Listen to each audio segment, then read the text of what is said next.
Il y a peut-être quelque chose qu'on va sortir là. C'est que quand les enfants, quand tout le monde est soit dans la contestation, ce qui est sûr, la contestation du monde n'épargne pas les enfants de Dieu. Amen. Ça c'est sûr. Oui. Donc, ils vont se mettre à gréver, ils vont faire tout ce qu'ils vont faire. Si les écoles sont fermées, forcément, c'est pas seulement les enfants des païens qui n'iront pas à l'école. Même si c'est des enfants de Dieu aussi, vont rester à la maison. Tout à fait. L'organisation ne sera pas seulement celle des païens. Parce qu'il va falloir trouver qui garde les enfants, comment s'organiser pour rattraper peut-être le travail et tout. C'est toute une organisation qui va être maintenant engagée de tous les côtés. Maintenant, il faut que l'enfant de Dieu, justement, dans tout ce qui est en train de se passer, puisse trouver la sagesse devant Dieu pour ne pas se plaindre comme un païen, d'abord. Donc ça veut dire que le monde qui n'est pas éclairé, parce que les contestations du monde est déjà, bon, ils vont chercher la retraite, ils vont pleurer pour la retraite. Celui-même qui est en route, il n'est pas sûr d'arriver à la retraite. Tu vois, ils vont contester. Et malgré tout, depuis que le monde a été créé, bon, on est en France, depuis que la France est créée, on connaît les dates des révolutions françaises qui ont apporté certains changements. C'est sûr, ça va apporter des changements. Mais dans tous ces changements, dans toutes ces contestations, on voit que, par exemple, la réforme des retraites, qu'on crie, ça n'a pas commencé aujourd'hui. Chaque président qui arrive, dès qu'il met le doigt sur les retraites, problème. Et la retraite, c'est quoi? C'est la vieillesse.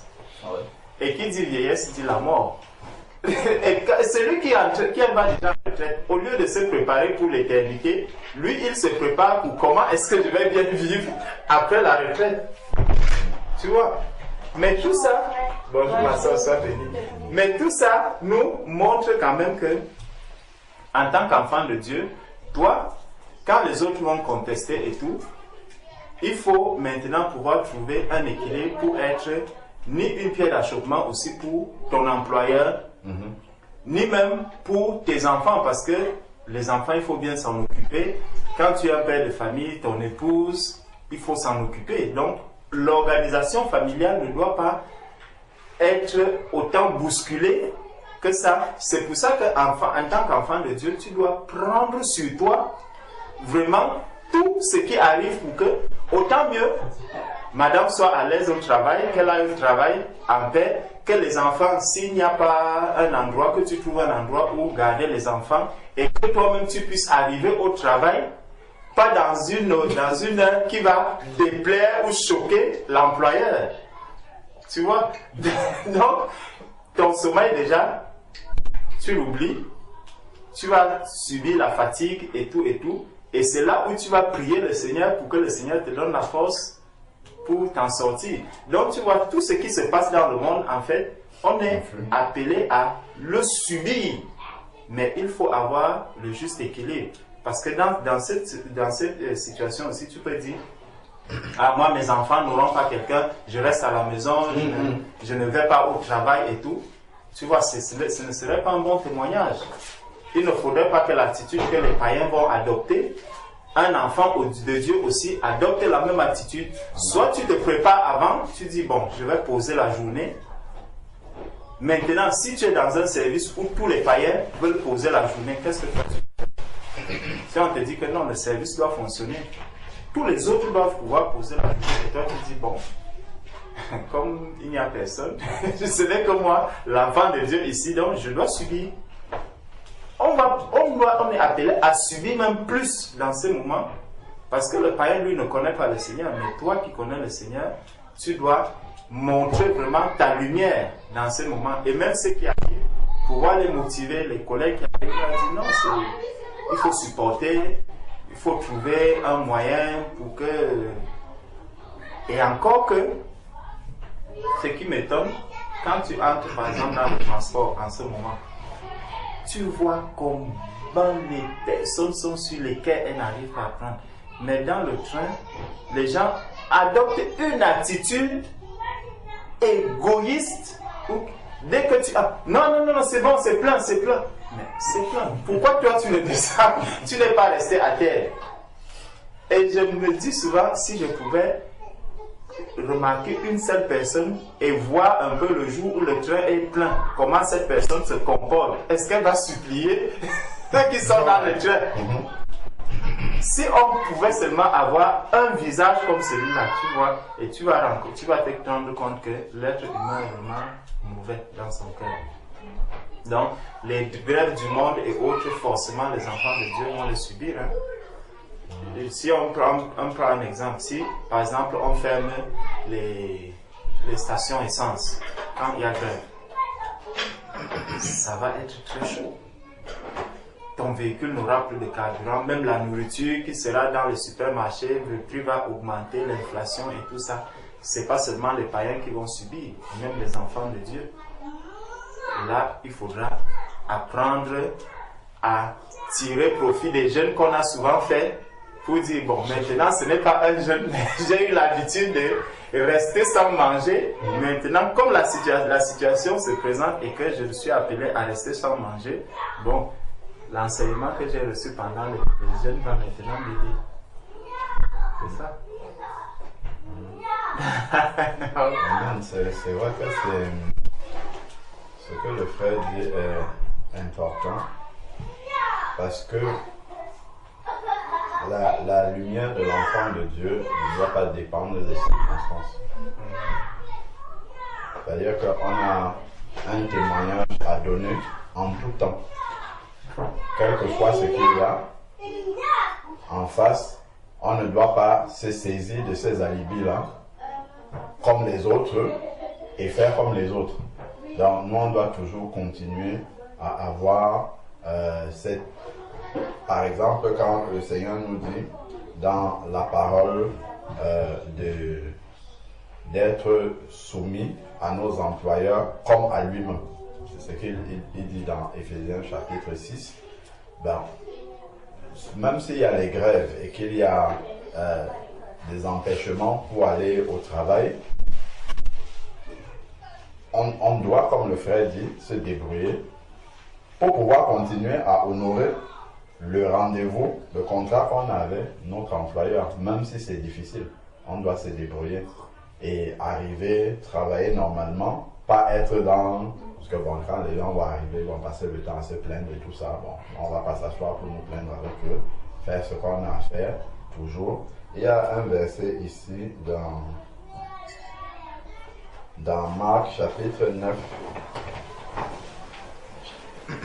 C'est le verset qui dit « Soyez la lumière du monde et le sel de la terre ». Dans le livre de Matthieu, c'est ce qu'il dit. Parfois, c'est bien de lire dans deux évangiles. Ça peut donner un éclairage encore plus complet. Donc, c'est ce que j'ai pu voir quand je lisais ça. Donc, lorsque nous regardons, on commence dans Matthieu chapitre 5. Matthieu chapitre 5, à partir du verset 13. Matthieu chapitre 5, à partir du verset 13. Matthieu 5, verset 13 dit, c'est vous. Matthieu 5, verset 13. C'est vous qui êtes le sel de la terre, mais si le sel devient fade, avec quoi le salera-t-on? Donc, nous sommes le sel de la terre. S'il devient fade, avec quoi le salera-t-on? Il n'est plus bon qu'à être jeté dehors et foulé aux pieds par les hommes. Donc, dans une circonstance telle que nous sommes en train de dire là, étant donné que nous on est le sel, dans la nourriture, c'est le sel qui donne le goût. Sinon, la nourriture est immangeable. Donc, c'est nous qui sommes censés être le sel partout où nous sommes. Donc, si nous sommes au travail, nous sommes censés donner du goût à ce travail-là.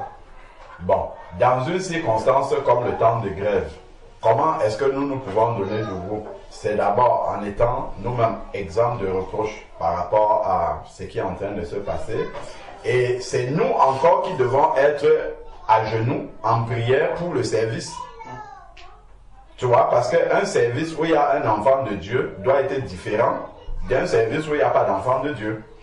Simplement par les prières que toi tu élèves vers le Seigneur, par rapport à la manière dont le service se passe, par rapport aux collègues. Les collègues, nous devons prier pour que les collègues arrivent à venir au travail. C'est des sujets de prière qu'on ne fait pas. C'est quelque chose qui me vient maintenant quand nous étions en train de parler. Moi, je vais prier peut-être pour que moi je puisse arriver, mais il faut prier pour que Dieu garde les collègues sur le chemin. Et, pardon. Et il y en a peut-être qui viennent habituellement en voiture et qui ont peut-être des 2 roues. Les 2 roues, c'est plus risqué. Il faut prier pour eux, pour que le Seigneur les garde sur le chemin pour qu'ils puissent venir jusqu'au travail, qu'ils puissent retourner en paix chez eux. Que le fait de s'être déplacé jusqu'au travail dans des conditions difficiles ne les mette pas sur les nerfs et qu'ils commencent à parler n'importe comment ou à faire n'importe quoi.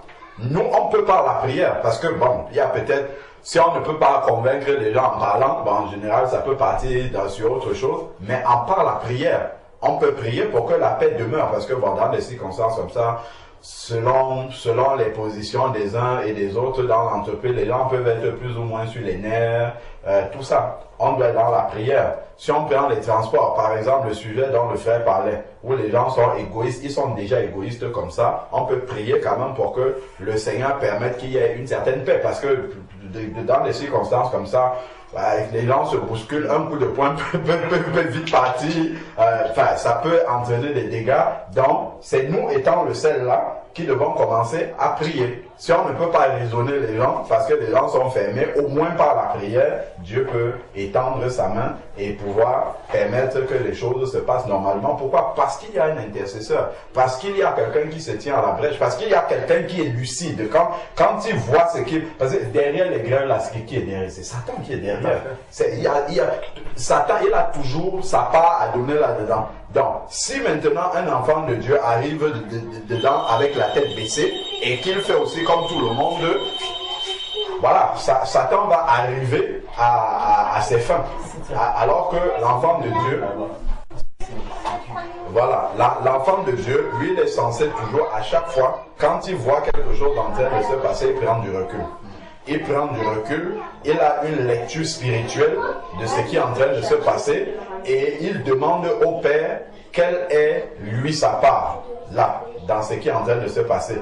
Seigneur, quelle est la part que moi j'ai à faire? Donc, dans la prière, il nous donne des axes de prière pour prier. S'il y a à parler à quelqu'un, s'il y a à encourager quelqu'un, un collègue qui a mis 5 heures pour arriver au travail, qui arrive, qui est totalement, bon, on va l'encourager. Tu vois, tout ça, c'est le rôle du sel. C'est vraiment ce sel-là qui donne le goût, l'encourager, bon voilà, tu as quand même pu venir, ainsi de suite, lui trouver des points positifs, quelque chose qui peut vraiment l'encourager. Dans ça, c'est le sel qui donne le goût. Après, il dit, c'est vous qui êtes la lumière du monde. Donc, regardons un doigt dessus. Allons dans Marc. C'était pour nous montrer un peu comment parfois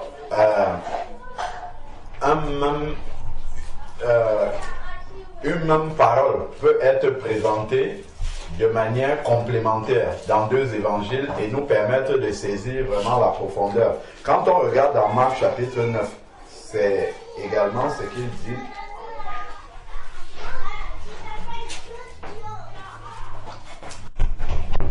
Marc chapitre 9, on peut regarder.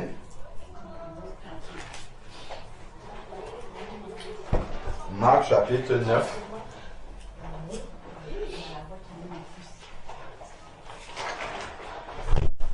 Évidemment, si nous disons, entre parenthèses, c'est un autre exemple, si le Seigneur nous demande d'obéir à nos employeurs comme à lui-même. Et que parce que ce que nous faisons là, ce n'est pas pour trouver les bonnes grâces de notre employeur, c'est pour plaire à Dieu. C'est important parce que quelqu'un peut faire ça parce qu'il cherche une position. Donc, si tu dois avoir une position, c'est Dieu. Déjà, la position même que tu as, c'est déjà Dieu qui te l'a donnée. Donc, s'il faut avoir une autre position, c'est Dieu toujours qui va te la donner. Donc, nous obéissons parce que Dieu nous demande d'obéir à nos employeurs comme à lui-même. Bienvenue, ma soeur. Donc, d'obéir à lui-même, d'obéir à l'employeur comme à lui-même. Parce que, en fait, toutes ces autorités qui sont établies sur nous là, tu vois, établies sur nous comme les employeurs, comme les parents si on est enfant, comme le gouvernement, les magistrats, tout ça. Toutes ces autorités, quand on dit que toute autorité vient de Dieu, ce n'est pas parce que Dieu veut simplement nous donner des ordres, c'est qu'il veut nous apprendre de l'obéissance. Parce que nous sommes appelés à obéir à Dieu. C'est pour ça que Dieu utilise tous ces moyens-là pour nous enseigner l'obéissance. Parce qu'il sait que dans la nature de l'homme marche par la vue. Donc, il faut qu'il apprenne l'obéissance avec les autorités qu'il voit.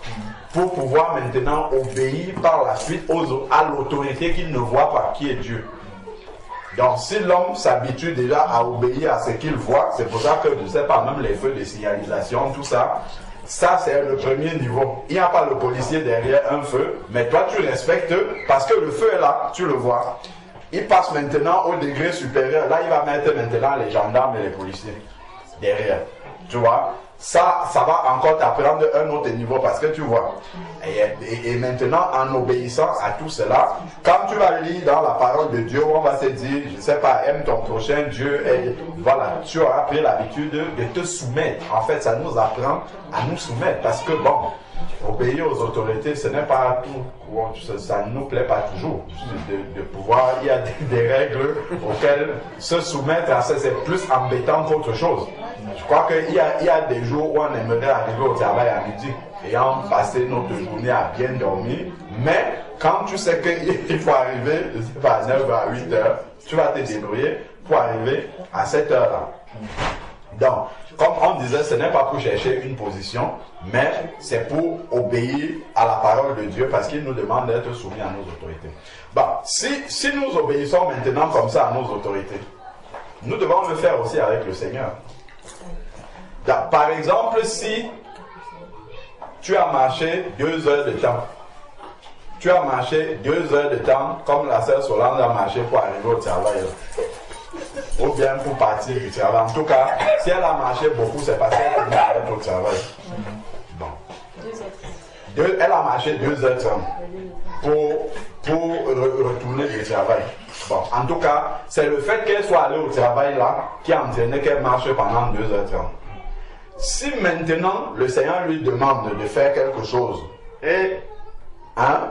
où elle va devoir investir 2h30 de marche, ça peut être par exemple pour aller à la communion fraternelle, ça peut être pour aller visiter un malade, un frère, une soeur, ça peut être pour aller assister quelqu'un et qu'il faut investir 2h30 de marche. Si maintenant elle ne le fait pas, qu'est-ce que ça va révéler? Si elle ne le fait pas parce qu'elle ne peut pas, si elle ne le fait pas avec pour alibi que c'est trop loin, ça me demande de trop marcher, ça veut dire qu'en fait, lorsqu'elle le faisait pour l'employeur, enfin, pour aller au travail, ce n'était pas par obéissance au Seigneur, mais c'était par crainte de l'homme qui est l'employeur, qui est devant elle. Ça nous révèle les motivations qui sont dans nos cœurs. Et nous savons que Dieu va examiner les motivations qui sont à l'intérieur de nos cœurs. Il ne verra pas simplement que nous avons obéi extérieurement à quelque chose, mais il va regarder, sonder à l'intérieur quelle était la motivation derrière.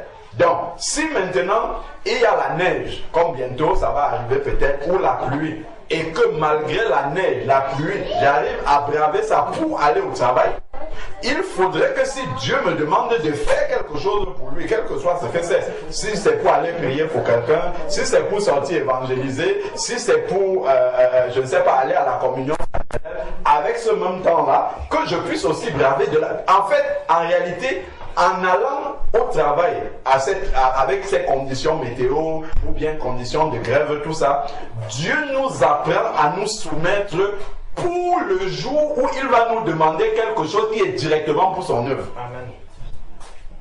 Est-ce qu'on voit? C'est pour ça qu'en fait, c'est une formation.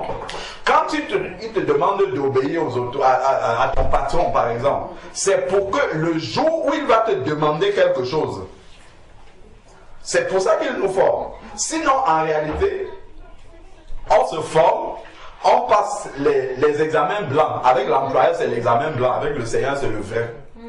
Mais nous, on va maintenant exceller dans l'examen blanc. Mais quand le vrai examen arrive, on trouve des alibis. On dit que non, là, vraiment, il pleut dehors, bien c'est loin, il n'y a pas les transports. Qui s'est levé cette semaine-ci, devait aller travailler, il a dit il n'y a pas les transports dehors.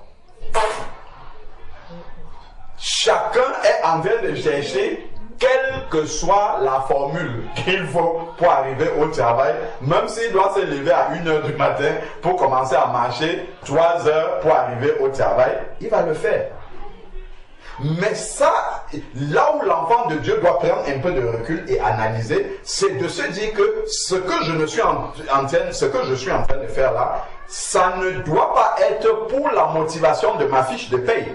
Il ne faudrait pas que ma fiche de paye, à la fin du mois, ait les mots de tête. Parce que derrière, si ma fiche de paye a les mots de tête, les factures auront des mots de tête et ça va engendrer beaucoup de choses derrière. Il ne faudrait pas que ça soit ça ma motivation. Donc, ce que je dois comprendre, c'est que la souffrance dont parlait le fait, la souffrance que la grève, les intempéries, tout ça me font subir et me conduisent à obéir néanmoins à mon chef, à mon autorité, me prépare juste pour lorsque Dieu va me demander de faire quelque chose, que je sois prompt à me lever, quel que soit ce que je vois dehors, parce que je suis déjà habitué à le faire pour un homme que je vois. Je dois être à même de le faire de manière plus instantanée pour le Dieu qui est le supérieur de cet homme-là et le supérieur de son supérieur, du supérieur, ainsi de suite. C'est ça le but. Parce que si on ne saisit pas ce but-là, on va être comme des automates. On le fait. En réalité, si on examine derrière, c'est parce que les motivations, si le chef dit, bon, la fiche de paie, là, je l'enlève. Il n'y aura pas la fiche de paie derrière. On le dit, c'est très simple. Regardons au Cameroun.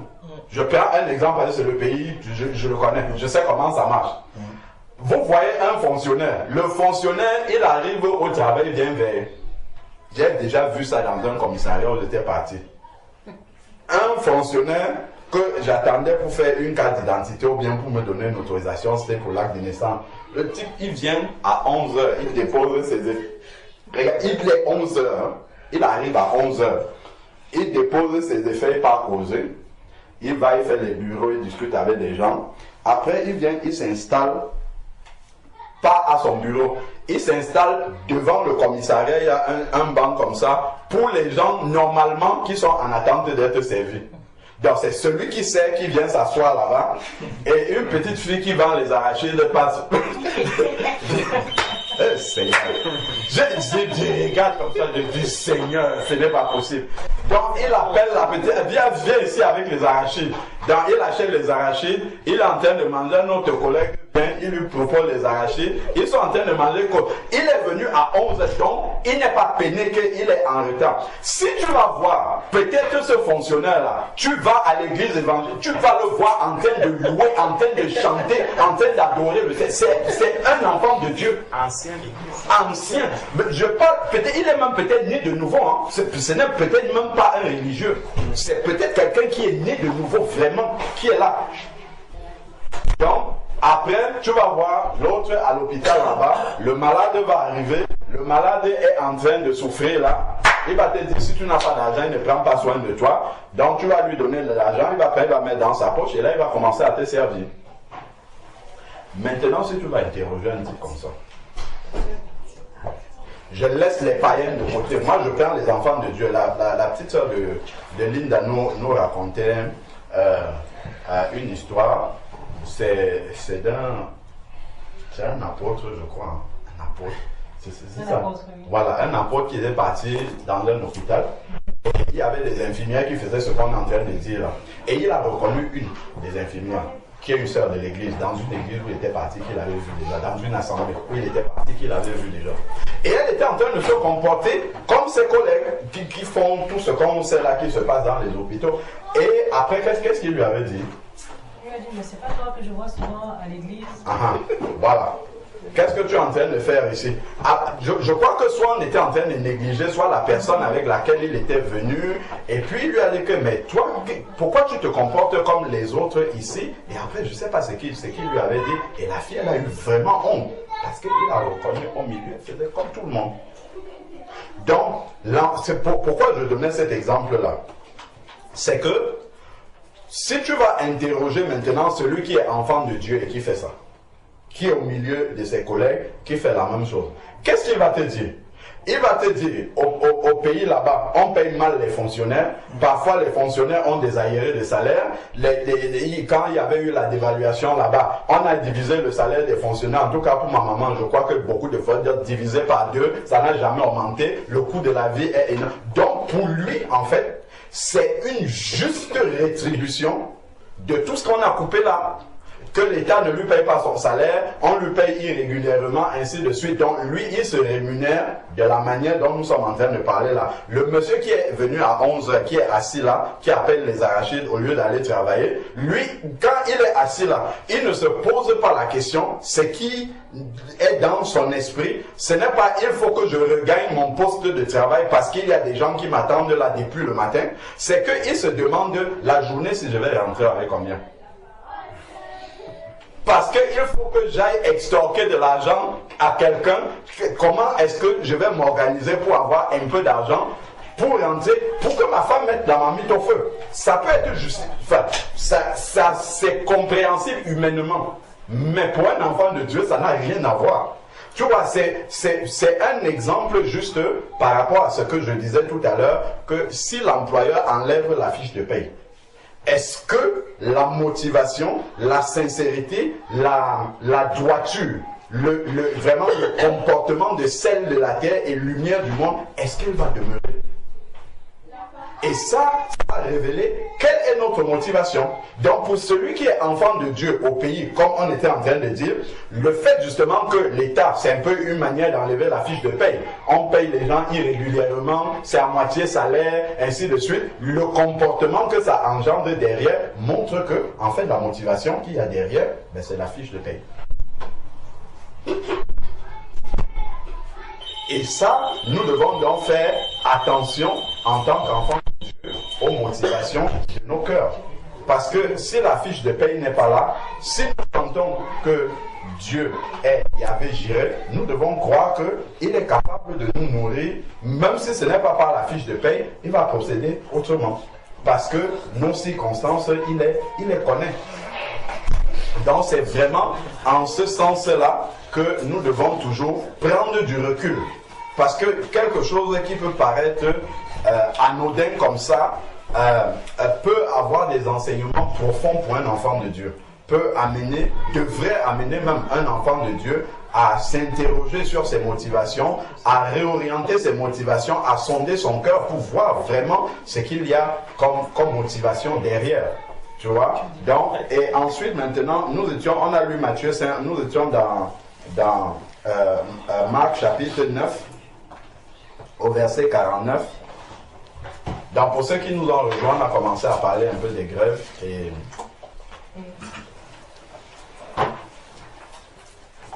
le frère Franck avait fait une remarque, il disait que, mais en quoi ça concerne un enfant de Dieu, quel impact ça peut avoir pour un enfant de Dieu, et on est parti de là pour examiner un peu. Dans le frère Georges avait expliqué que justement avec des conditions de circulation, de déplacement, en tout cas des conditions qui sont rendues compliquées par le fait que les païens ne marchent pas selon la volonté du Seigneur, ça aura forcément de l'impact sur un enfant de Dieu.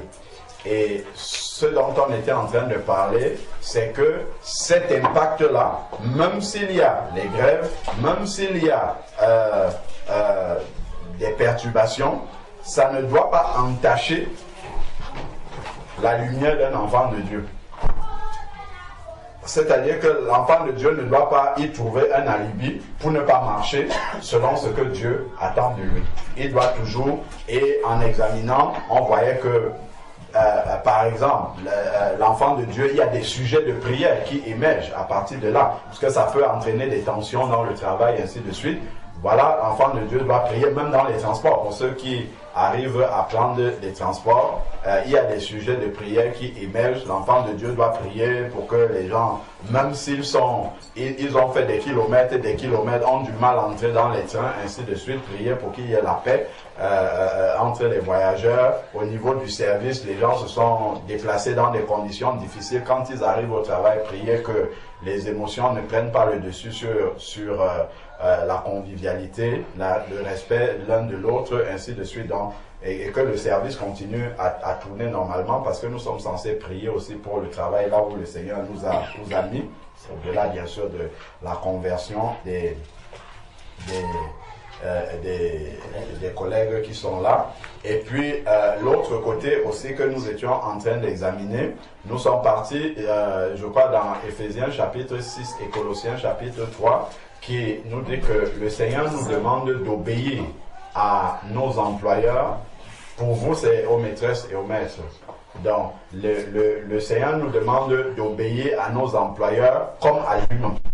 Bon, maintenant, dans cette obéissance-là, parfois, on peut se perdre et ne plus avoir une lucidité sur nos motivations. Parce que nos motivations peuvent devenir la recherche d'une position, la recherche d'être bien vu, la recherche d'être augmenté de salaire, ainsi de suite, alors que ça, Dieu lui-même, il s'en occupe. Déjà, si on est là, c'est lui qui est là. S'il veut faire qu'on ait une position quelconque, il va le faire.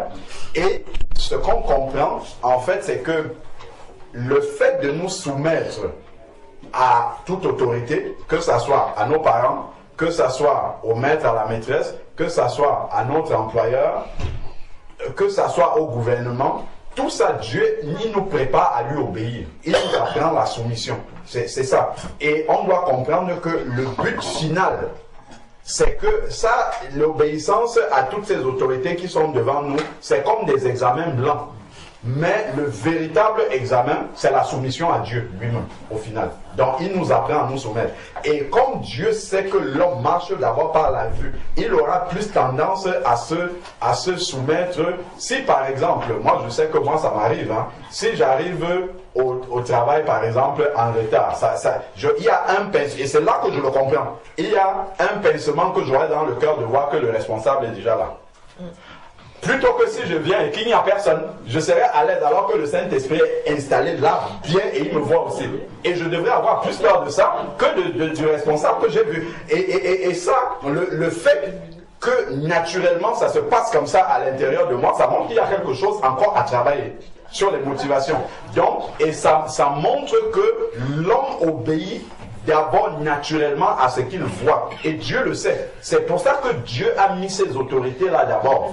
Pour que nous apprenions déjà à nous soumettre à ce que nous voyons, parce que c'est plus facile pour nous de pouvoir obéir à ce que nous voyons devant nous, mais ça nous prépare à obéir à ce Dieu qui est le chef de toutes les autorités qui peuvent exister dans le monde. Et il ne faudrait pas qu'on le perde de vue.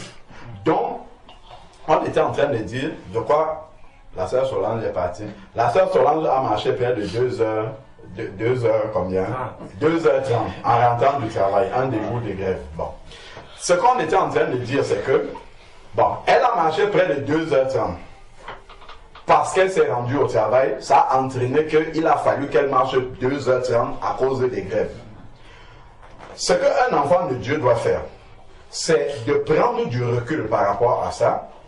Et peut-être on va se dire, bon, ok, moi j'ai fait ça parce que Dieu me demande d'obéir à mon employeur. Il ne faut pas que parce qu'il y ait des grèves que je sois absent comme tout le monde si je peux venir. Donc, peu importe les sacrifices qu'il faut faire pour venir, il faut que je le fasse parce que j'obéis à Dieu. Mais ce que je dois savoir derrière, c'est que le fait d'avoir bravé le nombre, enfin, le fait d'avoir bravé, de marcher 2 heures de temps pour me rendre à mon lieu de travail ou bien pour rentrer, que ça ait entraîné ça dans ma vie. Ce que Dieu est en train de m'enseigner, c'est ça que je ne dois pas oublier. Parce que je peux me complaire simplement et dire, bon, mon employé est content, je suis quand même venu. Tout le monde n'est pas venu, je suis quand même venu. Non, c'est bon, ça s'arrête là. Non.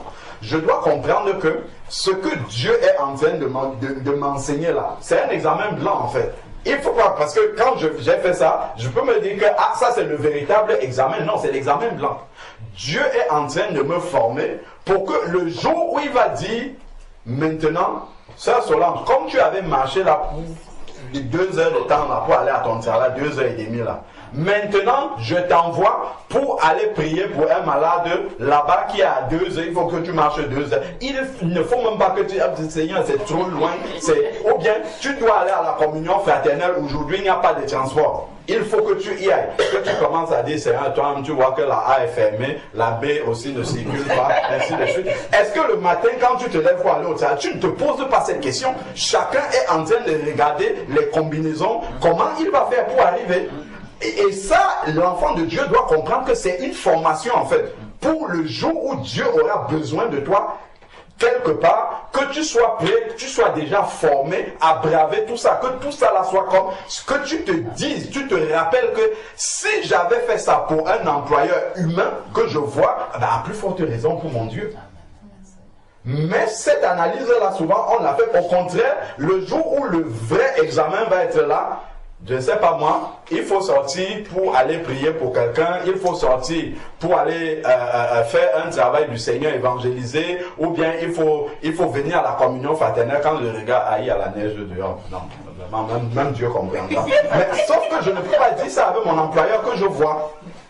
Et c'est là qu'on ne comprend pas le but. Parce que quand Dieu dit quelque chose, il nous prépare à quelque chose. Mais nous en restons, en fait, j'ai lu qu'il faut obéir à mon employeur. J'obéis, je m'arrête. Je comprends pourquoi Dieu me demande de faire ça.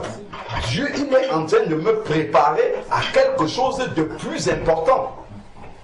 Que je sois déjà habitué à ça. Parce que s'il me demande simplement comme ça, de but en blanc, marche 2h30 pour aller, je ne sais pas moi, pour rencontrer quelqu'un qui a besoin de moi là-bas, je peux venir avec plein d'alibis. Mais le fait d'avoir fait ça pour un homme, un employeur humain, doit déjà rester dans ma tête pour que le jour où je vais dire non à Dieu pour ça, que ma conscience même me rappelle que j'avais fait ça pour un homme qui est soumis à Dieu. Et si je ne peux pas faire ça pour le Seigneur, ça veut dire que j'ai un problème. Donc, c'est important de pouvoir comprendre la profondeur de ce que le Seigneur nous demande. Donc, que vraiment la motivation de ce que nous faisons ne soit pas la fiche de paye, comme on était en train de dire tout à l'heure, parce que si l'employeur enlève la fiche de paye, il ne faudrait pas que le fait d'enlever la fiche de paye diminue aussi notre lumière, diminue aussi le sel que nous sommes. Et pour ça, nous prenions un exemple en parlant du pays. Je donnais un exemple, c'est pour permettre que les autres nous rejoignent aussi. Je donnais un exemple au pays. Au pays, les fonctionnaires, je crois qu'au moment de la dévaluation, on a divisé leur salaire par 2. Donc, c'était le cas pour ma maman. On a divisé son salaire par 2. Ensuite, il y a l'inflation. Le coût de vie va être tellement important, ainsi de suite. Et je racontais au bien-aimé une scène que j'avais vécue au pays. Je suis arrivé dans un commissariat. J'avais quelque chose, un document à faire. L'inspecteur, je crois, qui était en charge de signer le document, il arrive vers 11h. Bon, il arrive vers 11h, et il n'est pas dans l'attitude de quelqu'un qui est gêné, donc il arrive le plus normalement, il pose ses effets, il passe, il discute avec les gens, il y a des gens qui l'attendent, il discute avec les gens, après il vient, il s'assoit sur le banc, non pas à sa place, il s'assoit, c'est le banc d'attente à l'extérieur. Il s'assoit avec les gens, il appelle la jeune fille qui passe avec les arachides et il est en train de manger les arachides. Bon, il le fait normalement. Sinon, on peut dire que c'est un païen. Et on citait un exemple d'un enfant de Dieu qui était à l'hôpital, qu'un frère apôtre a reconnu, qui était en train de prendre de l'argent aux malades comme les autres. Et il lui a dit, mais toi tu es un enfant de Dieu, comment tu peux faire ça? Il avait reconnu. Il lui a dit ça, comment tu peux faire comme les autres? Ça, ce n'est pas normal. Et ça, en fait, qu'est-ce que ça nous montre? Ça nous montre que si, justement, l'employeur enlève la fiche de paie, c'est le cas de l'État au pays, parce que les salaires sont complètement... Si tu vas demander à quelqu'un, pourquoi tu prends les dessous de table? Pourquoi est-ce que tu viens au travail à 11 h? Il va te dire, mon salaire ne suit pas. Et pour lui pense que c'est normal, que c'est justifié. Ça montre, je dis si c'est un enfant de Dieu, ça montre que sa lumière, en fonction de, comment dire, de la diminution de sa fiche de paye, sa lumière diminue aussi, au fur et à mesure. Et ça révèle quoi? Ça révèle la motivation qu'il y a dans son cœur. Alors que cette obéissance-là, elle est inconditionnelle. C'est une obéissance à Dieu. Ce dont je dois, ce qui doit réjouir mon cœur, c'est que Dieu est satisfait de voir que son enfant marche dans la lumière. Peu importe ce qui se passe autour de lui, son enfant marche dans la lumière. Donc, on avait pris Matthieu chapitre 5 qui dit que nous devons être le sel de la terre. Et je disais aux bien-aimés que quand on lit dans le chapitre, dans l'évangile de Marc, on voit comment deux passages, quand on lit dans deux évangiles, ça peut nous apporter quelque chose de complémentaire pour saisir vraiment la profondeur. Quand nous lisons dans Marc chapitre 9, versets 49 à 50. Marc chapitre 9, versets 49 à 51, pardon. Car tout homme sera salé de feu. Ensuite, maintenant, verset 50.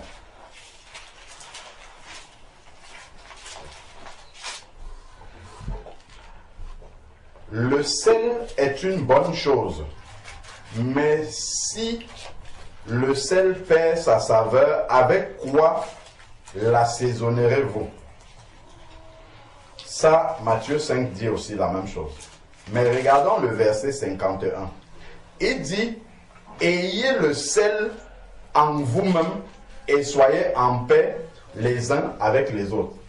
C'est-à-dire que ce n'est pas juste d'être le sel de la terre, mais c'est que le sel doit demeurer en nous-mêmes. Donc, quelles que soient les circonstances, ce n'est pas je suis le sel juste selon si tout se passe bien autour de moi. C'est que le sel habite en moi. Donc, il n'est pas censé sortir et que le sel finisse. Voilà, c'est ça. Le sel ne doit pas finir en moi. Donc, quelles que soient les circonstances qui sont là, comme le sel habite en moi, c'est ça, ayez le sel en vous-même, à l'intérieur de nous-mêmes. Donc la source du sel habite en moi. Quel que soit ce qu'il y a, je dois toujours avoir un bon comportement. Donc pour les enfants, je ne sais pas si vous comprenez ce que nous sommes en train de dire. C'est d'avoir un bon comportement à l'école, une bonne attitude vis-à-vis de vos camarades, vis-à-vis des maîtresses, des maîtres, des surveillants, des auxiliaires, de cantine, ainsi de suite. Même si elles vous parlent mal, ce n'est pas parce qu'elles vous ont mal parlé que vous devez mal répondre également. Ce n'est pas parce qu'un camarade vous a insulté que vous devez l'insulter. Ce n'est pas parce qu'il a dit que tu n'es plus mon ami que tu dis moi aussi tu n'es même plus mon ami. Moi je voulais même ça avant. Non. Hein? Vous voyez, c'est vraiment en tant que un enfant de Dieu, nous devons toujours chercher ce qui est bien devant Dieu. D'accord? Même si on voit qu'un camarade de classe se comporte mal, nous devons prier pour lui. Plutôt que de faire comme lui nous a fait. D'accord? Voilà, c'est ça que nous sommes en train d'expliquer. Donc il dit, ayez le sel en vous-même. Et soyez en paix les uns avec les autres. Donc nous devons prier. Non seulement déjà nous devons être en paix, mais nous devons prier aussi pour la paix les uns envers les autres. Et ça va rejoindre le cas que nous étions en train de dire tout à l'heure par rapport à lorsque les transports sont bondés de monde, celui qui est à l'intérieur, les injustices qu'il y a, celui qui est à l'intérieur, qui ne veut pas descendre ou bien se reculer pour qu'un autre monte, voilà, ça peut s'échauffer très vite et partir dans le désordre. Donc nous devons prier pour que ces choses-là n'arrivent pas. Au moins, comment dire, l'arme de la prière, nous l'avons. Parfois, on ne pense même pas à le faire. Donc, on va simplement voir ça. On va dire, ah, c'est dommage que les gens soient comme ça, mais non, nous pouvons prier quand même pour que ce désordre-là n'arrive pas, pour que Dieu calme ces personnes-là. Donc, soyez en paix. Donc, le fait d'avoir le sel en nous-mêmes permet de donner du goût à ces personnes-là. Et le goût au milieu des hommes, c'est que les hommes soient en paix. Donc, nous devons être cet artisan de paix. Si nous pouvons parler, on peut parler. Si on voit que les gens, en les raisonnant, ça ne donne rien, on a toujours l'arme de la prière. Prier pour qu'il y ait cet équilibre-là. Donc, si nous regardons dans Timothée, nous sommes toujours en train d'examiner, comme le frère Franck disait que, par exemple, les grèves, c'est plus les païens, en fait, et pour les enfants de Dieu, la souffrance que nous avons à endurer doit être une souffrance impliquée par le domaine spirituel. Mais en allant de plus près, on voit que même ces choses de la vie courante là, on peut dire, bon, ça c'est une affaire de païens entre eux. Des païens sont en train de gréver pour se lever contre un gouvernement païen aussi. Donc on peut dire que, ah, ça c'est païen, donc ça c'est entre eux, ça ne nous concerne pas. Mais en examinant, on voit que l'Église a toujours un rôle là-dedans. On ne va pas aller se mettre au milieu d'eux et faire l'arbitre et dire que la réforme sur les retraites c'est bon, bien c'est mauvais, ça ce n'est pas notre rôle ça. Mais nous on a un autre travail à faire par rapport à ça. Et c'est ça que nous sommes en train de voir. Lorsque nous regardons dans 1 Timothée chapitre 2. 1 Timothée chapitre 2. On n'a même pas encore prié, en fait c'est parti sur comment ça va dans la semaine. Ah, il y avait les grèves et puis on a commencé à parler. Donc, 1 Timothée chapitre 2, j'exhorte donc en tout premier lieu à faire des requêtes, prières, intercessions, actions de grâce pour tous les hommes. Donc, voilà notre rôle, prière, intercession, requête, action de grâce pour tous les hommes, pour les rois et pour tous ceux qui occupent des positions supérieures. Parfois on ne pense pas à faire ça, prier pour notre chef qui est païen. Bon, on prie pour sa conversion, mais il parle de requête, la prière, comment dire, la requête, dans la requête, on peut demander effectivement la conversion de notre supérieur, de nos collègues. Prière, tout simplement, quand on voit dans leur vie, on voit des choses pour lesquelles ils auraient besoin de Dieu, mais ils ne savent pas. Nous pouvons en faire des sujets de prière aussi, pour tous les hommes, pour les rois, donc pour ceux qui occupent la position supérieure, afin que nous menions une vie paisible et tranquille, en toute piété et en toute dignité. Ça, c'est ce que le frère disait. C'est-à-dire que, même si c'est quelque chose qui est un problème entre des païens, cela ça nous impacte également. Si on ferme les transports, on ferme les écoles, tout ça, on ne va pas dire aux enfants, les enfants de Dieu, de rester. On va fermer pour tout le monde. Et, comme le frère disait, ça entraîne une cascade de réorganisation derrière. Donc, forcément, nous sommes impactés par tout cela. Voilà pourquoi il nous demande de prier pour ces gens-là.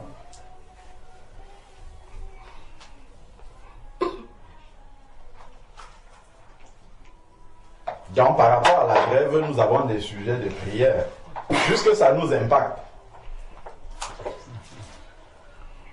Ça nous impacte, donc nous devons prier pour mener une vie tranquille. Je crois que quand les transports sont fermés, ce n'est pas une vie tranquille. À mon avis, c'est loin d'être tranquille.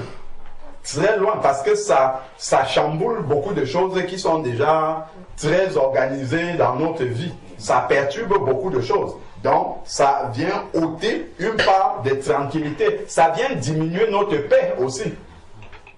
Forcément, ça a un impact sur notre paix. Ou pour garder la paix, on doit faire plus d'efforts que d'habitude. Forcément.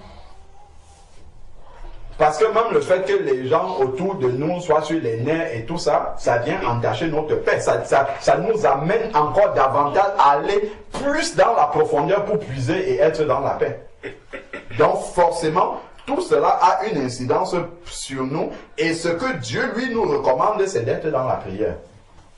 C'est de prier pour ces situations-là, pour que nous puissions vivre tranquilles. C'est un peu comme si...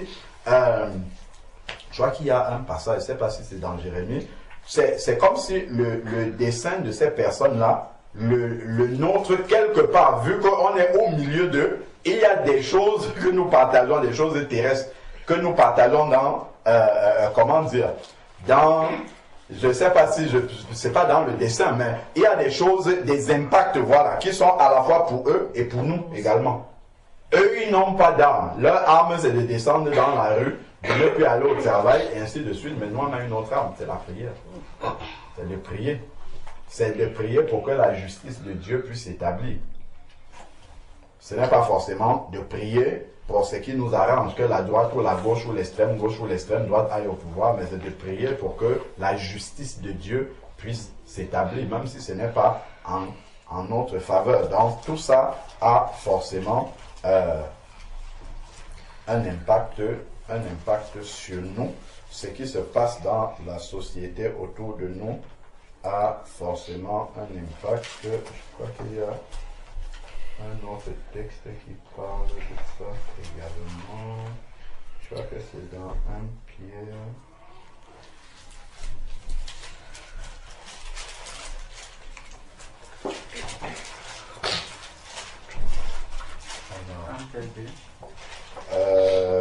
Ouais, là où il parle de Lot le juste.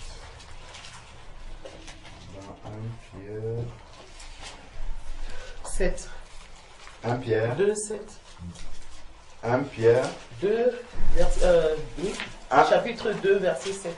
2 Pierre 2, 7. Non. Ah, second Pierre, voilà, j'ai pas vu. 2 Pierre 2, 7. Ouais, alors, 2 Pierre 2, 7. Merci beaucoup.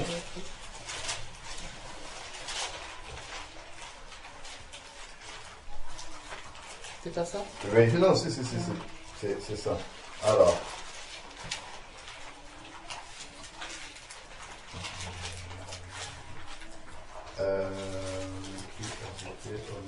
Voilà, oui.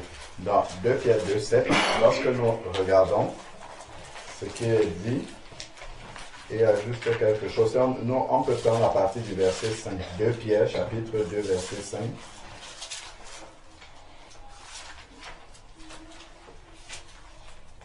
Donc, même à partir du 4 pour comprendre le contexte. Car si Dieu n'a pas épargné les anges qui avaient péché, mais les a livrés et précipités dans des abîmes du jugement, s'il n'a pas épargné le monde ancien, mais s'il a préservé 8 personnes, dont Noé, prédicateur de justice, lorsqu'il fit venir le déluge sur un monde impie, s'il a condamné à la destruction et réduit en cendres les villes de Sodome et Gomorrhe, les donnant comme exemple aux impies à venir.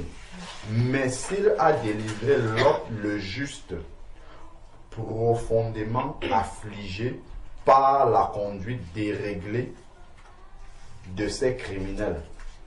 Car ce juste qui habitait au milieu d'eux torturait jour et nuit après jour son âme. De juste, à cause des iniquités qu'il voyait ou entendait. Ça, c'est ce à quoi nous sommes confrontés quotidiennement, partout où nous sommes. Le Saint-Esprit en nous vit ce que Lot vivait. Lorsque nous voyons toutes ces injustices, lorsque nous voyons les conversations de nos collègues, lorsque nous entendons tout ce qui est, il y a cette souffrance-là qui est en nous. Donc forcément, ce qui se passe à côté de nous là a une influence sur nous. On voit que le comportement criminel et tout ça torturait l'autre, c'est-à-dire avait de l'impact sur sa paix. C'est ça que nous sommes en train de voir. Quelqu'un qui est torturé, ça veut dire que sa paix est mise à mal. Il doit lutter pour rester dans la paix.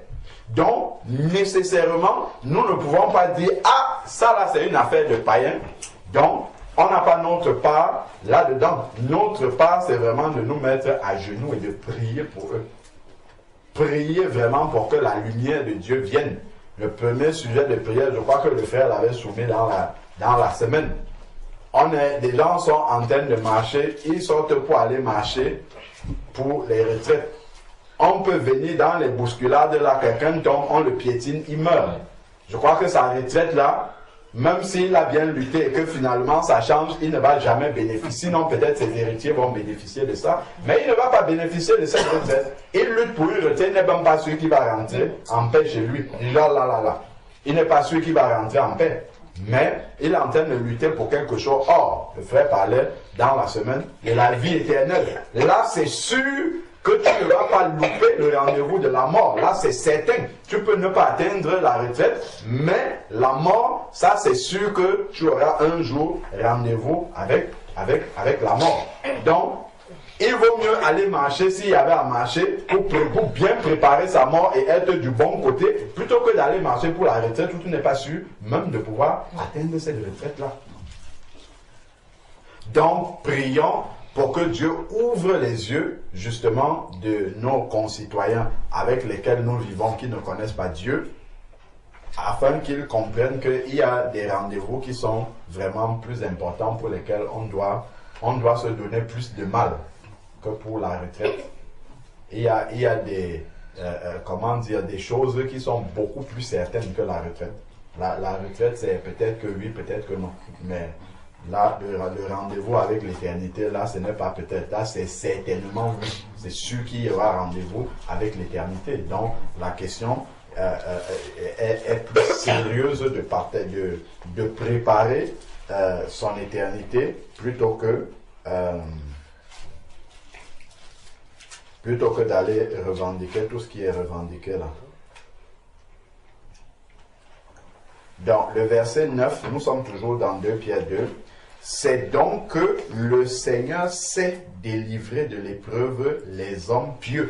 Donc ce que nous devons chercher, c'est de demeurer dans la piété, dans l'obéissance au Seigneur, et c'est lui qui sait nous délivrer. Donc c'est lui qui a la main pour pouvoir intervenir et mettre en ordre ce qui doit être mis en ordre. Nous ne devons pas aller lutter avec les hommes pour essayer d'avoir ça comme nous pouvons voir le monde le faire, mais nous devons demeurer dans la prière et réserver les injustes pour les châtier au jour du jugement.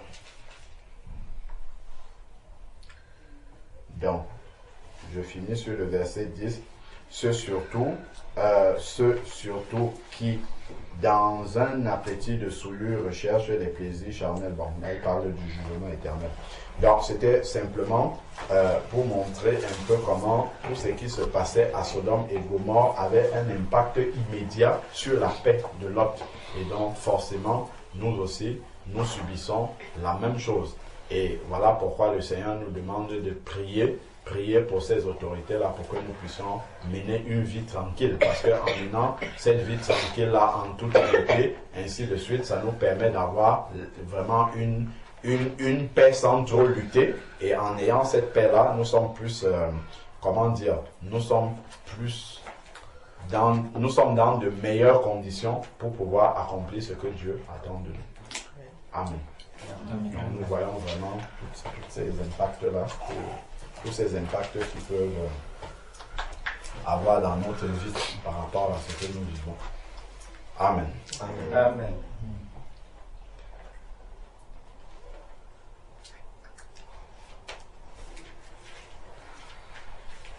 Est-ce qu'on peut voir un peu le verset 5?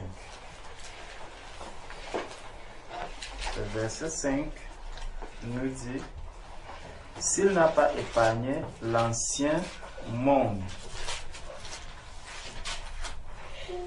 On est à 2 Pierre, n'est-ce pas? 2 Pierre 2. 2 Pierre 2, verset 5.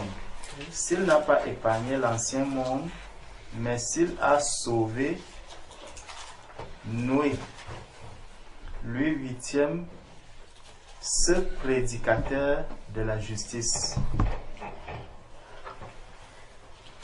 Le mot qui me dépasse ici, c'est le mot prédicateur de la justice. Ce prédicateur de la justice, lorsqu'il fit venir le déluge sur un monde d'impies. Quand on regarde un peu la vie de Noé, justement par rapport à l'attitude que Noé adopte au lieu où il habite, nous connaissons bien ce qui se passait. Regardons un peu dans Genèse. Genèse chapitre 6.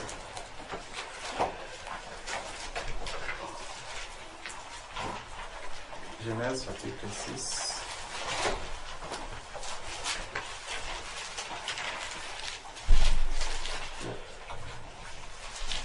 Comment Noé était en train de prêcher? Est-ce qu'il y a quelque part dans la Bible où on nous dit que Noé était en train de prêcher en disant le déluge arrive, où Noé était en train de raconter quelque chose concernant Dieu? Comment est-ce que Noé se comportait?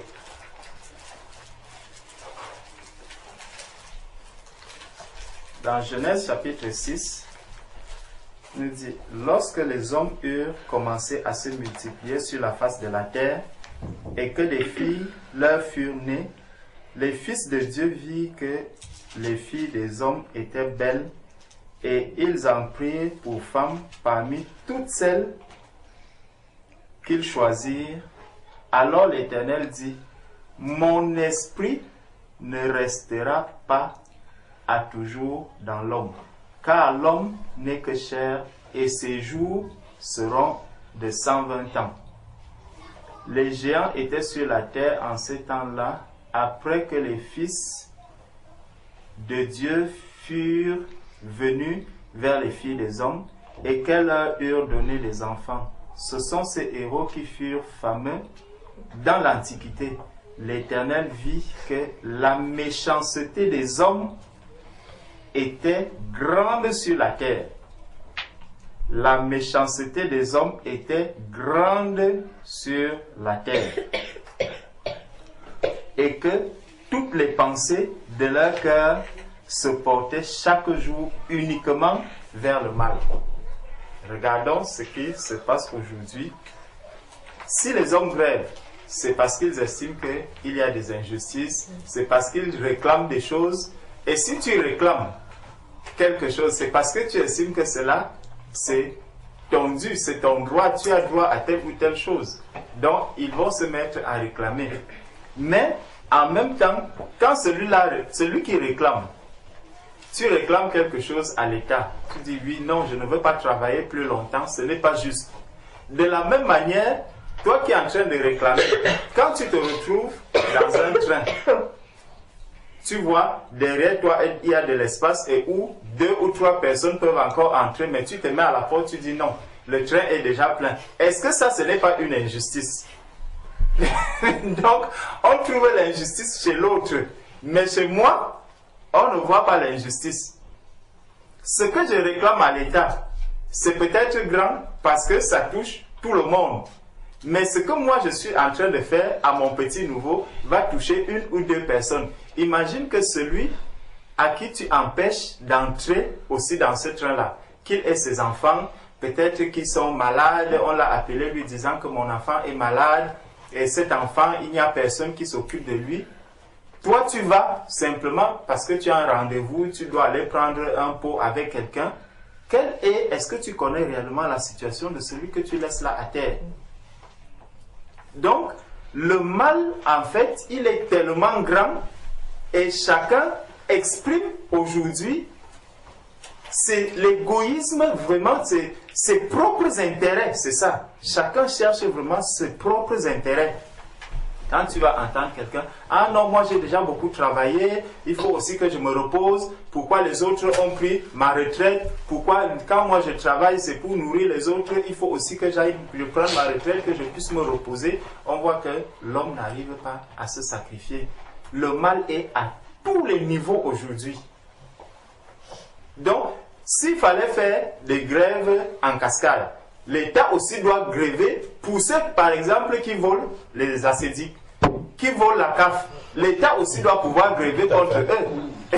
Qui va donc gréver pour ces personnes? Hein?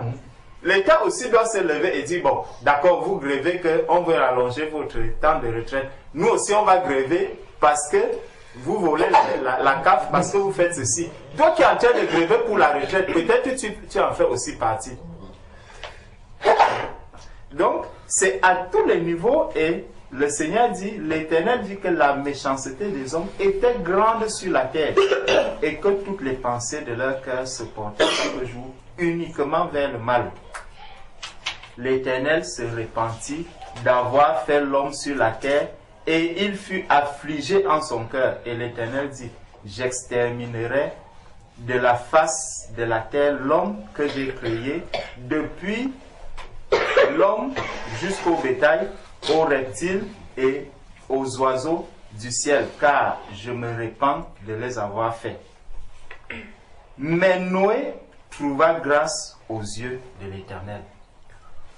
Donc, dans toute cette méchanceté, dans tout ce que le monde est en train de subir aujourd'hui, le Seigneur vient rappeler aux enfants de Dieu que Noé a trouvé grâce aux yeux de l'Éternel. Et il va nous dire, nous montrer la postérité. Voici la postérité de Noé. Noé était un homme juste et intègre dans son temps. Donc, malgré la description que Dieu a fait du monde, là-haut, où Dieu s'est même repenti en disant que je vais exterminer l'homme, Noé était un homme juste, il est resté juste. Donc dans tout ce mal, Noé est resté juste et intègre, on dit, dans son temps. Au jour d'aujourd'hui, est-ce que tous les enfants de Dieu sont justes et intègres? Les situations qu'on essayait de présenter là, des enfants de Dieu qui travaillent peut-être dans les hôpitaux et où ils adoptent les mêmes attitudes que les païens, les enfants de Dieu qui sont dans la corruption comme les païens, les enfants de Dieu qui ne sont pas différents des païens dans les lieux où ils se trouvent. Tu arrives dans un ménage tel que le mari parle mal à son épouse. Quand tu regardes, mais c'est même qui? C'est un enfant de Dieu. Tu vois la femme qui est de son côté aussi, quand elle parle à son mari, c'est comme si la parole de Dieu ne lui a même jamais parlé de l'attitude qu'une femme doit avoir vis-à-vis de son mari. Mais quand elle est dans l'église, elle adopte une attitude vraiment d'agneau, tranquille. Le Seigneur nous dit que Noé a trouvé grâce aux yeux de l'Éternel et il est resté juste dans son temps. Il précise bien en son temps, il est resté juste malgré le déluge. Et on nous dit que pendant ce déluge, combien de personnes ont été sauvées? 8 seulement. Noé était juste en son temps, avec toute la multitude de personnes qui avaient sur la terre. Noé est resté juste. Il ne s'est pas laissé corrompre, il n'a pas été emporté par le vent qui soufflait en son époque. Donc Noé, et on nous dit que Noé marchait avec Dieu. Noé engendra 3 fils. La terre était corrompue devant Dieu. La terre était pleine de violence. Dieu regarda la terre et voici, elle était corrompue, car toute chair avait corrompu sa voix sur la terre. Alors Dieu dit à Noé, la fin de toute chair est arrêtée par devers moi, car ils ont rempli la terre de violence. Voici, je vais les détruire avec la terre. Fais-toi une arche de bois, de gopher, tu disposeras cette arche en cellules et tu l'enduiras de poids en dedans et en dehors. Noé a commencé à faire le travail que Dieu attendait de lui. Les enfants de Dieu, ce n'est pas dans la grève que la parole de Dieu va changer. Ce n'est pas la grève qui va me permettre de modifier la parole de Dieu. Malgré la grève, malgré toutes les tensions, malgré tout ce qui se passe dans le monde, l'enfant de Dieu doit rester droit dans ses bottes. Il doit garder le cap.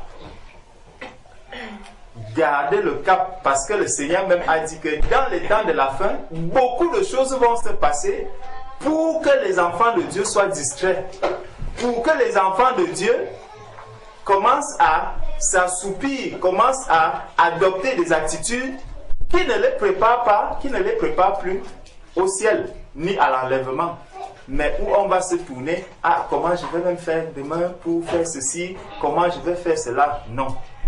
Ne nous cassons pas, restons en prière, faisons ce que nous avons à faire pour rester toujours juste dans ce monde. Peu importe les difficultés, quand le frère parlait de la neige tout à l'heure, je me rappelle que l'année passée ou surpassée, on devait aller à Orléans. Il a neigé ce jour.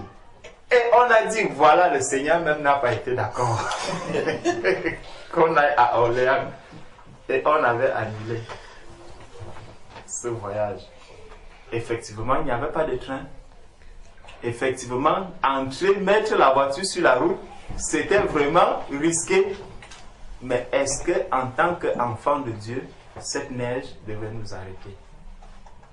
Non. Si on avait fait confiance à Dieu et si on avait dit, si on avait vraiment cette assurance que c'est le Seigneur qui nous conduit à Orléans, on aurait mis les voitures, mais on allait commencer à dire quoi? Il faut aussi agir avec sagesse. Il faut aussi faire ceci. Et ça, c'est vraiment, ça montre quoi? C'est que l'engagement que nous avons pris pour aller à Orléans ne venait pas de Dieu.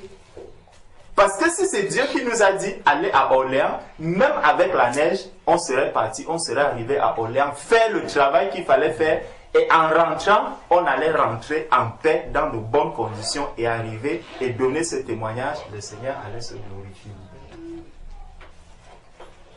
Mais comme les païens ont dit non, ce jour-là, on ne sort pas, la météo, la radio, même la télé a commencé à publier, non, restez à la maison, faites ceci, fermez les portes, restez au chaud et tout et tout. Même les enfants de Dieu ont suivi les ordonnances qui étaient prescrites par la télé, qui étaient prescrites par la radio. Les enfants de Dieu ont suivi tout cela. On s'est comporté exactement comme les païens. On est resté dans le chaud. Et le lundi, on faisait les commentaires avec tous les collègues. Ah, moi je ne suis pas sorti, je suis resté à la maison. Qu'est-ce que le Seigneur attendait de toi? Ce ne sont que des questions. Et même, on a pris là le cas des grèves. La sœur disait qu'elle a marché 2h30. Et pendant ces 2h30, elle cherchait un moyen pour retourner. Mais pour partir, elle veillait à ce qu'elle ne soit pas en retard. Ça, c'est très important. C'est que même au moment des grèves, je fais quoi? Je regarde là, ouais, comme je vais arriver même 10 minutes en retard. Ça va être chaud, hein. Peut-être mon chef est même déjà là. Quand on va me voir arriver, son regard, déjà, c'est déjà un jugement pour moi. Et puis je sais qu'il va le prendre comment. Quand je dois arriver en retard à la communion fraternelle, est-ce que je me gêne même? Combien de personnes ici sont vraiment gênées de savoir qu'ils arrivent en retard à la communion fraternelle? Très peu. Gloire à Dieu, comme maman, elle, c'est bien. Gloire à Dieu, au frère, gloire à Dieu. Parfois, on voit, moi je suis, quand pour venir ici, je suis à 1h, je vois 13h qui arrive. Quand je commence à dire, mais il faut qu'on parte, il faut qu'on... Non, là, il n'y a pas du tout de stress pour le retard. Non, tout va bien. Tout va bien. Tout va bien. Tu entres même dans la voiture, tu démarres la voiture, tu fais semblant de partir. Tu sais que si je pars maintenant, tout ce monde-ci va rester. Ce n'est pas bien. Il faut Noé est resté juste et intègre devant Dieu. Il a marché avec Dieu. Malgré tout ce qui se passait tout autour de lui. N'adoptons pas, ne modifions pas la volonté de Dieu en fonction des circonstances. Tel que nous voulons respecter les autorités. Parce qu'en réalité, ce que nous faisons là, ce n'est pas parce qu'on craint Dieu qu'on arrive à l'heure pendant les moments de grève. Ce n'est pas ça. C'est la fiche de paye.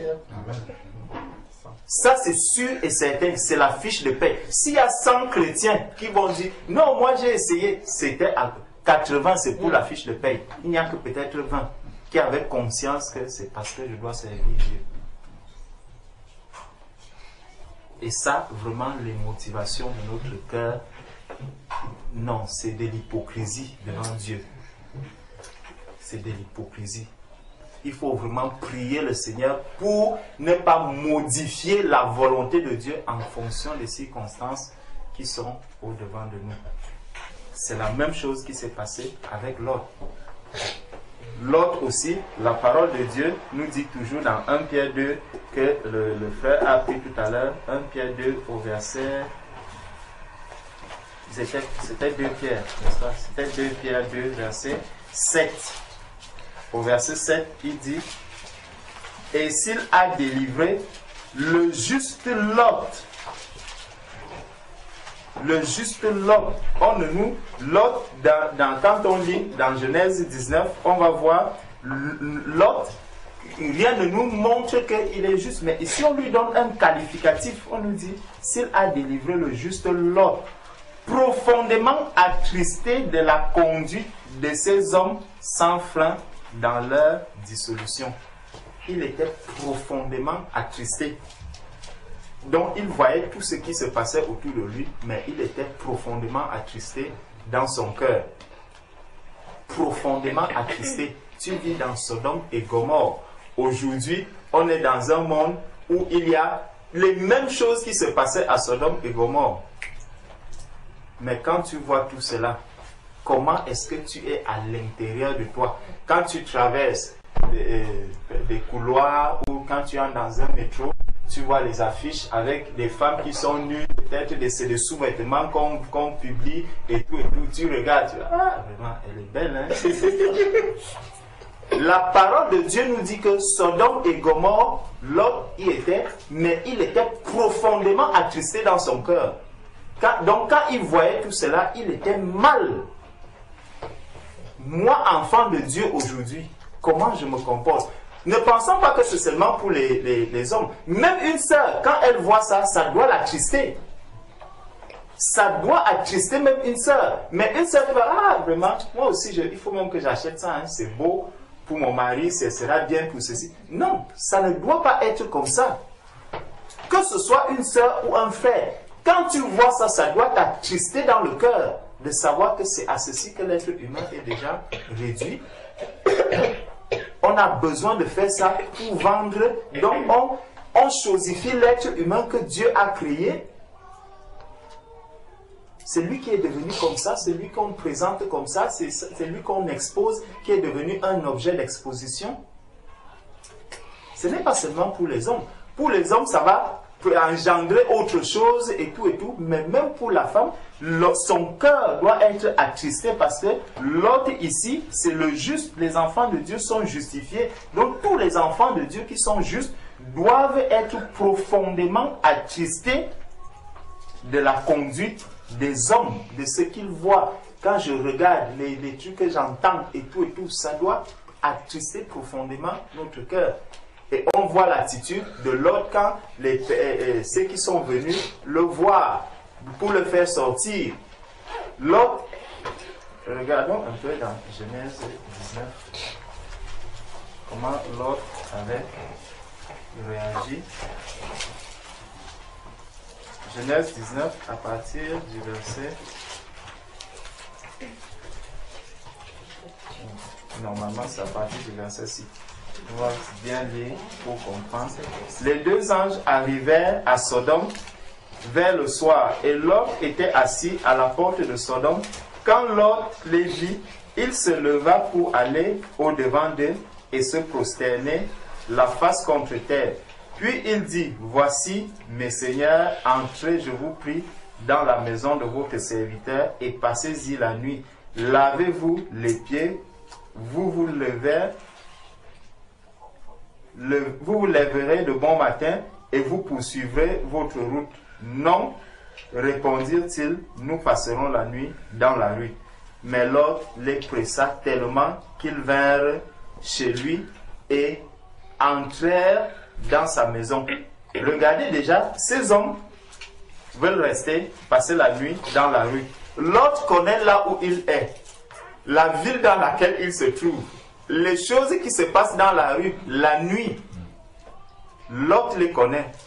Et Lot dit non, je ne peux pas vous laisser là dans la rue. Je sais là où vous êtes, l'endroit où vous vous trouvez, s'il n'est pas bien. Lot les amène. Il les presse et il leur donna un festin et fit cuire des pains sans levain et ils mangèrent.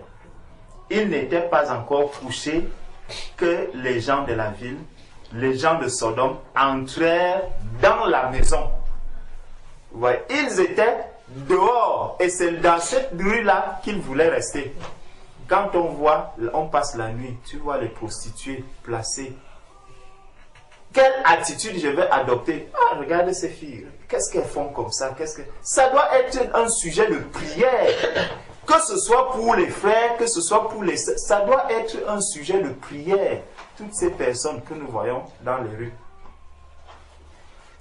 Chez l'autre ici, c'est tellement grave. Et il n'était pas encore couché que les gens de la ville, les gens de Sodome, entourèrent la maison. C'est chaud, hein? Depuis les enfants jusqu'aux vieillards, toute la population était accourue. Donc le péché n'épargne personne. Les enfants, les personnes âgées, les adultes, les jeunes, tout le monde dans Sodome se comporte de la sorte. Ils appelèrent Lot et lui dirent, où sont les hommes qui sont entrés chez toi cette nuit? Fais-les sortir vers nous pour que nous les connaissions. Regardons ce qui se passe. Lot, déjà le seul fait pour Lot de sortir vers eux à l'entrée de la maison et ferma la porte derrière lui. Donc Lot vient déjà lui-même d'abord se livrer. Imaginez qu'il y a une telle force qui vient de l'extérieur. Il faut déjà être courageux pour affronter ces personnes. Donc les situations, les craintes, Lot ici, il les a bravées. Il a bravé la pression qui venait de l'extérieur. Tout ce que les hommes de Sodome voulaient dire, toutes les menaces, Lot les a bravées. Il est sorti. Et il dit, mes frères, je vous prie, ne faites pas le mal. Ne faites pas le mal. Il les appelle ici mes frères. Mes frères, ne faites pas le mal. Quand je suis avec ses collègues, quand je vois l'attitude que les uns et les autres adoptent, déjà même si moi, je suis dans la même posture, comment est-ce que je pourrais leur dire ne faites pas le mal? Je serais placé, très mal placé pour leur dire ne faites pas le mal. Je me rappelle, c'était quand? Mardi, je m'apprêtais déjà à rentrer. Voilà une collègue qui vient, elle entre dans mon bureau, elle me dit, Georges, je vais te parler. Je lui dis, ok, vas-y. Elle me dit, je sais que tu crains Dieu. Dis-moi un peu, quand quelqu'un veut déjà mourir, comment est-ce que tu peux faire? Je lui demande, est-ce que je suis spécialiste de la mort? Elle me dit, ah Georges, pardon, je sais que toi tu peux m'aider. Dis-moi.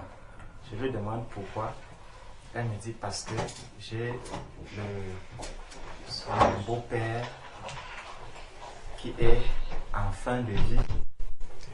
Il est en fin de vie et vraiment toute la famille est dans la panique et tout. Je lui dis donc, je lui pose la question, est-ce que toi-même tu n'es pas en fin de vie? Elle me dit, ah, moi je te pose des vraies questions. Je lui dis, non, ma question est aussi sincère. Je lui dis, en tout cas, moi je suis en fin de vie. Je commence donc à lui expliquer qu'en réalité, nous tous qui sommes ici sur la terre, nous sommes en fin de vie. Tu peux l'appeler fin de vie. Imagine que tu sortes d'ici. Le véhicule te renverse. Tu partiras avant lui.